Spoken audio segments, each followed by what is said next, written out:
Здравствуйте, с вами Фотич, и данное видео снимается для канала Mobi Service Info и LC Mobile. Сегодня к нам пришел телефон Xiaomi Redmi 5 Plus.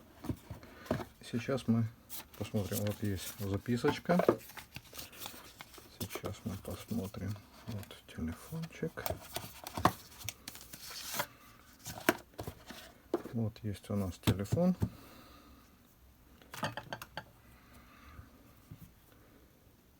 Видно, что есть трещины. Вот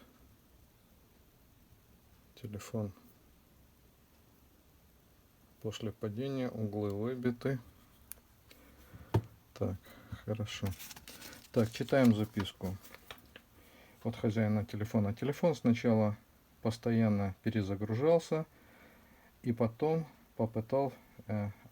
полностью потух. Невозможно зайти в recovery и fastboot. Вот что нам написал владелец данного телефона. Я смотрю, что данный аппарат вот выпускался для Китая. То есть это видно по коробочке, для внутрикитайского рынка. Ну что ж, будем разбирать аппарат и разбираться с данной неисправностью.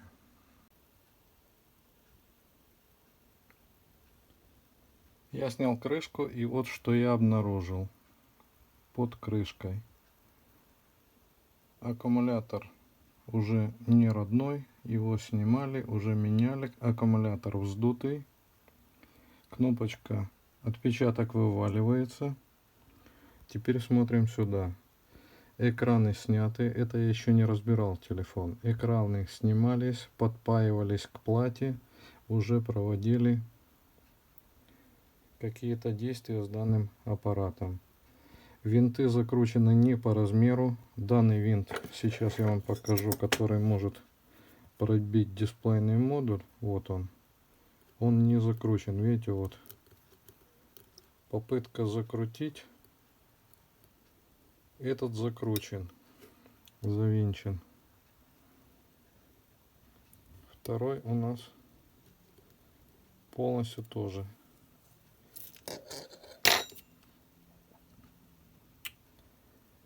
То есть то, что я увидел, оно меня не порадовало. Ну что ж, сейчас будем демонтировать плату, тестировать. Да, еще аккумуляторная батарея не была застегнута. То есть есть подозрение, что по линии АКБ, по первичке у нас есть короткое замыкание. В этом я не уверен, но почему-то батарея была не застегнута. То есть вы видите, с данным аппаратом уже поработали.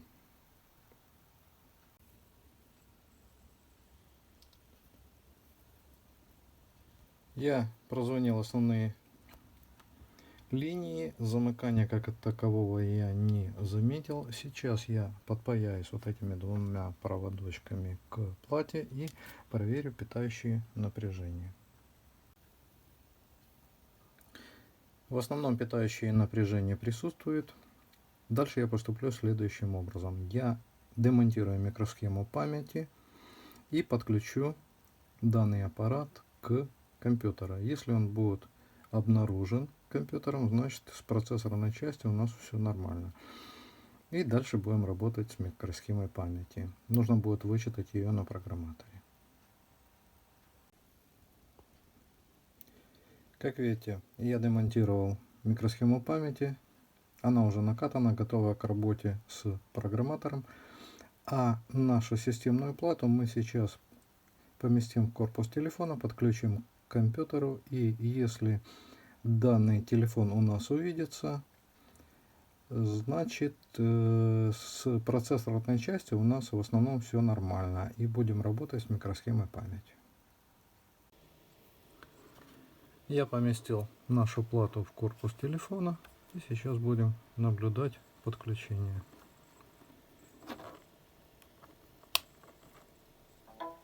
Так, слышали?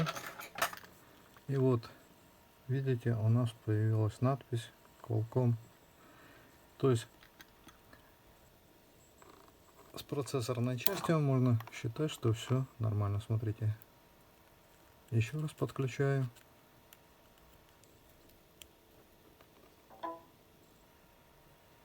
Наш телефон видится.